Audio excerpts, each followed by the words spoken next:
berharap nanti Ketua RT di lingkungan RW 7 semangat untuk merubah mindsetnya yang biasanya hanya itu saja menjadi lebih baik lagi. Di sini saya mohon nanti bersemangat untuk bisa menggalakkan lagi seperti semboyan yang di sini saya tadi lihat, tidak akan ada perubahan baik terhadap lingkungan jika hanya angan-angan tanpa adanya tindakan. Saya berharap RW 7 nanti bisa tetap semangat untuk semuanya. Saya mohon setiap dasawisma di lingkungan tiap RT ikut mendukung Bu RT-nya, Pak RT-nya.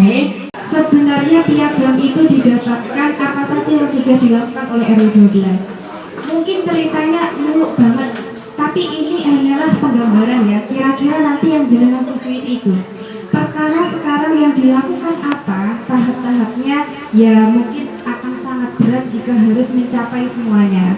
Nanti akan dijelaskan per tahap-tahapan. Saya hanya akan menjelaskan terkait dengan gambaran secara umumnya. Yang pertama adalah terkait dengan adaptasi. Kalau adaptasi itu ini ya Bu, kita berbicara seputar kita sudah terjadi, maka kita harus menyesuaikan diri. Misalkan sudah terjadi kekeringan, maka apa yang harus dilakukan? Karena musim kemarau yang lebih panjang daripada musim hujan. Di RW 12 sudah banyak membuat biopori. Apa gunanya biopori ini selain untuk pengomposan juga untuk bisa menyerap air sehingga harapannya tanah itu tidak cepat kering. Kalau pas musim kemarau harapannya di tanah itu sebenarnya sudah nyimpan banyak air sehingga tidak lekas kering gitu ya. Itu harapannya. Makanya kemudian digalakkan untuk membuat biopori. Selanjutnya adalah ketahanan pangan. Ketahanan pangan ini kita berbicara bagaimana terkait dengan lahan yang sempit bisa kita manfaatkan.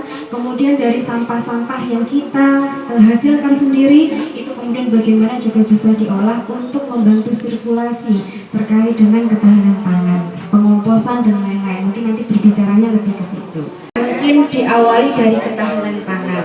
Kalau tadi saya juga sudah bercerita, ketahanan pangan itu kuncinya adalah dari memanfaatkan apa yang ada, baik dari sampahnya kita kelola, kemudian lahan-lahan sempitnya dan lain sebagainya. Kemarin RW 12 itu ada sebaran-sebaran ya terkait dengan tidak boleh membuang sampah sembarangan, pemberitahuan kepada warga terkait tidak boleh bakar-bakar. Semoga langkah jenengan yang walaupun dekat, insya Allah niatan itu nanti kedepannya bisa lebih baik, itu diijabahi Allah, terwujud keinginan panjenengan untuk datang ke RW 12 untuk studi tiru bersih dengan sejuk. Nah, untuk itu kan ada langkah yang pertama. Tapi warga, kita sebagai warga itu kan pikiran kita loh sudah bayar.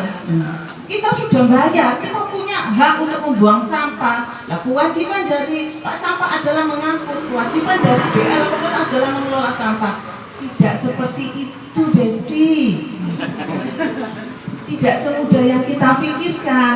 Nah, mindset seperti itu mari kita rubah. Padahal sudah ada perdanya bahwa kelola sampah dimulai dari sumbernya. Dari sumbernya itu mana? Ya dari rumah kita. Terutama siapa penghasil sampah terbesar? Nah, betul, ibu-ibu. Karena kita ini yang masak, yang mengelola isi rumah kita. Mari kita merubah mindset kita ajarkan kepada sekeliling kita, anak-anak kita, bahwa kita harus mengelola sampah dari rumah, dari sumbernya. Bagaimana? Nah, ini Bu, yang bagaimana? Sampah itu kan ada dua, Bu, sampah organik dan sampah basah. Kalau kita semua taruh di bak sampah, hanya dalam waktu 1 hari kita itu sudah menghasilkan berapa kilo sampah. Sampah itu sebenarnya masih ada pundi-pundi cuan yang bisa dihasilkan kalau kita mau. Nah, ibu-ibu mau apa enggak? Nah, mari kita belajar bersama-sama mengelola sampah dengan membentuk bank sampah. Berkegiatan aktif di bank sampah. Bu, aku lo ngumpul sampah wake. Songgoku sebelah bendino mek ngumpul gelas tok 1, 2. tetapi saat uang itu digunakan untuk kegiatan misalnya rekreasi, untuk kegiatan apa bla bla bla, tapi semua mempunyai hak yang sama. Seperti itu nanti akan timbul konflik seperti itu, baru monggo. Sekarang seperti ini aja bentuknya. Tapi kita awali saja untuk nanti untuk sampah organiknya. Setelah perlahan-lahan kita ajari cara mengompos. Nah, komposnya untuk apa? Kita percuma membuat kompos kalau kita tidak manfaatkan. Nah, manfaatnya untuk apa?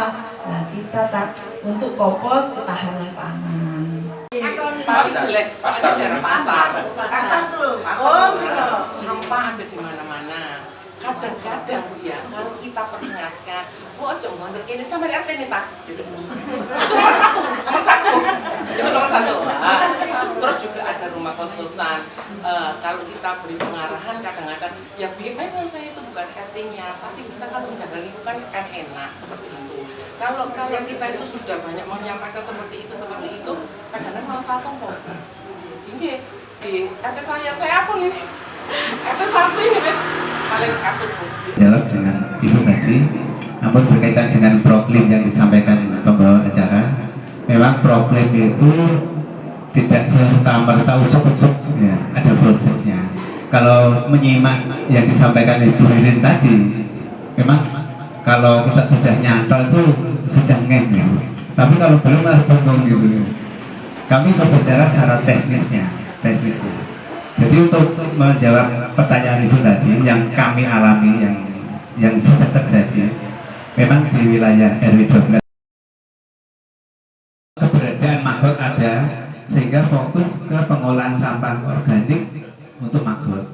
Walaupun sisanya itu bisa dimasukkan biopori, bisa dimasukkan ke pupuk organik cair, bisa dimasukkan kompos. Tapi yang dipilah-pilah dari rumah tangga tadi, yang berkaitan untuk makanan maggot dimasukkan maggot, yang berkaitan dengan bisa ekoenzim dipilah dijadikan ekoenzim. Jadi varian. Jadi warga itu tidak punya alasan untuk membuang sampah di tempat sampah, karena kami sudah menyediakan di biopori, kemudian sudah kami edukasi tentang berkaitan dengan ekoenzim, dibuang untuk pembuatan ekoenzim dengan pemetaan wilayah. Kemudian kenapa kok menjadi apa? Jorok mungkin di RT ini jenengan ngawonten. Ya mungkin pemangku wilayah RT bisa menentukan target. Artinya mungkin dalam tahun ini akan diadakan lomba terkait dengan pengolahan sampah. Kita sebagai pengurus terutama, ya kalau bahasa saya, harus tidak punya kesel. Jawa ini tidak punya kesel, mungkin saya setuju. Jadi istilahnya keteladanan, bisa buat contoh.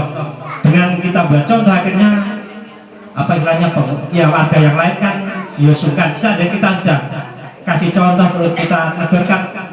Oh paling kalau tidak mau kan paling gak kan tidak ya. Oh gini kan paling gak kan nggak bantah lah bahasanya kan begitu. Karena udah bisa. Memang ada bukan satu dua. Bukan di jenengan juga, di kami juga ada yang begitu. Tapi maksud kita penggagas yang satu dua, ya kita yang kita pikirkan yang banyak kan gitu.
sampaikan yang pertama terkait dengan teknis bank sampah. Kemudian kalau tadi sudah diajak keliling terkait dengan berbagai macam pengolahan sampah, nanti teknisnya Bu Arifah dari kami, nanti kapan Bu Arifah akan mengundang.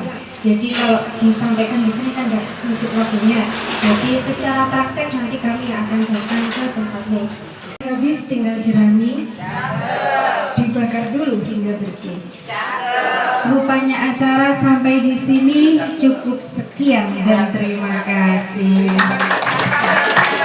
Ya, saya mewakili RW 12 menyampaikan terima kasih atas kepercayaan ibu-ibu dan bapak semuanya untuk berkenan studi tiru di sini. Mudah-mudahan ini menjadi awal yang baik untuk RW 7. Selanjutnya nanti seperti yang diharapkan Pak Wono bisa mendampingi RW 12 untuk maju ke lestari.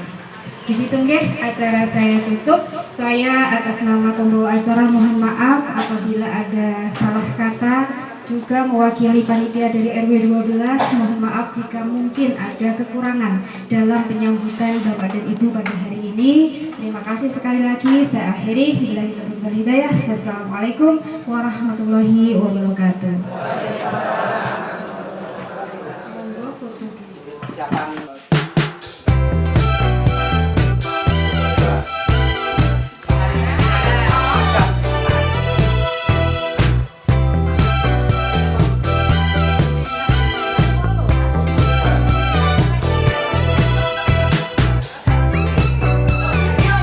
Video.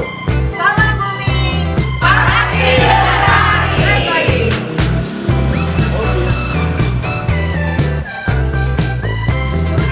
Matikan! Jaya, RW 12! jaya, RW 7! masih bisa.